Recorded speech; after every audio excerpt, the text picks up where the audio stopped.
പൊന്മുള മഹാശിവക്ഷേത്രം. മലപ്പുറത്തു നിന്നും ഏകദേശം 7 കിലോമീറ്റർ മാറി പൊന്മുള അമ്പലവട്ടത്ത് ക്ഷേത്രം സ്ഥിതി ചെയ്യുന്നു. പ്രധാന പ്രതിഷ്ഠയായി കിഴക്ക് തിരിഞ്ഞ ശിവനും ഉപപ്രതിഷ്ഠയായി ഗണപതിയെയും അയ്യപ്പനെയും കാണാം. ഒരു കോലിനു മുകളിൽ വലിപ്പമുള്ള കല്ലിലുണ്ടാക്കിയ വലിയ ശിവലിംഗമാണ് ഇവിടെ. സൂര്യനുദിക്കുമ്പോൾ സൂര്യരശ്മി നേരിട്ട് ലിംഗത്തിൽ പതിക്കുന്നു. നൂറ്റാണ്ടുകളുടെ പഴക്കമുള്ള ക്ഷേത്രത്തിൽ ബുദ്ധലിപികൾ കൊത്തിവെച്ചതായി കാണാം. 16 കോൽ ചുറ്റളവോട് കൂടിയ ശ്രീകോവിലിന്റെ 4 വശത്തും തുറക്കാവുന്ന തരത്തിൽ വാതിലുകളുമുണ്ട്. ചങ്ങഴി ഇല്ലത്തിന്റെ കുടുംബക്ഷേത്രമായിരുന്നു ഇത്. ഊരാള കുടുംബത്തിലെ സ്ത്രീകൾ ക്ഷേത്രത്തിനകത്ത് പ്രവേശിക്കാറില്ല. 2.5 ഏക്കറിൽ നീണ്ടു കിടക്കുന്ന ക്ഷേത്രക്കുളം ഒരത്ഭുതം തന്നെയാണ്. പണ്ട് കാലത്ത് ക്ഷേത്രത്തിൽ വേദപാരായണമായ വാരം നടത്തിയിരുന്നു.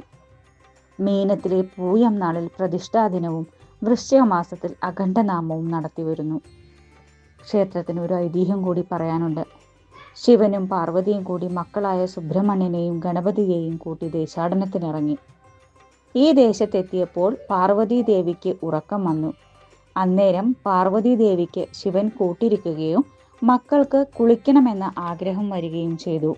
കുളമുണ്ടാക്കി കുളിക്കാൻ പോയ പുത്രന്മാർ അനർത്ഥങ്ങൾ ചെയ്യുന്നുണ്ടോ എന്ന് നോക്കാൻ ശിവൻ ഉയരത്തിലേക്ക് മാറിയിരുന്നു. തൽഫലമെന്നോണം ദീപാരാധനയുടെ പ്രതിഫലനം നമുക്ക് കുളത്തിൽ കാണാൻ കഴിയും. കുളി കഴിഞ്ഞെത്തിയ സുബ്രഹ്മണ്യനും ഗണപതിക്കും വിശക്കാൻ തുടങ്ങി. കഴിക്കാനായി കൊടുക്കാൻ ഒന്നുമില്ലാത്ത സാഹചര്യത്തിൽ ദേവൻ കുറച്ച് വിളകളെടുത്ത് ആളുകളുടെ അടുത്ത് വിതയ്ക്കാൻ പറഞ്ഞു. ആ വിത്തിൽ നിന്ന് ധാരാളം വിളകളുണ്ടായി. അതിനാൽ ഈ നാടിന് പൊൻവിള എന്ന പേര് വന്നു.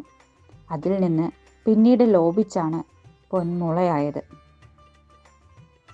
അത്രമേൽ പ്രൗഢിയോടെ ഒരു നാടിൻ്റെ ചരിത്രം പറയുന്ന, നിറയെ പോസിറ്റിവിറ്റി തരുന്ന, കണ്ണും മനസ്സും ഒരുപോലെ നിറയ്ക്കുന്ന മനോഹരമായ ഒരിടം പൊന്മുള മഹാശിവക്ഷേത്രം.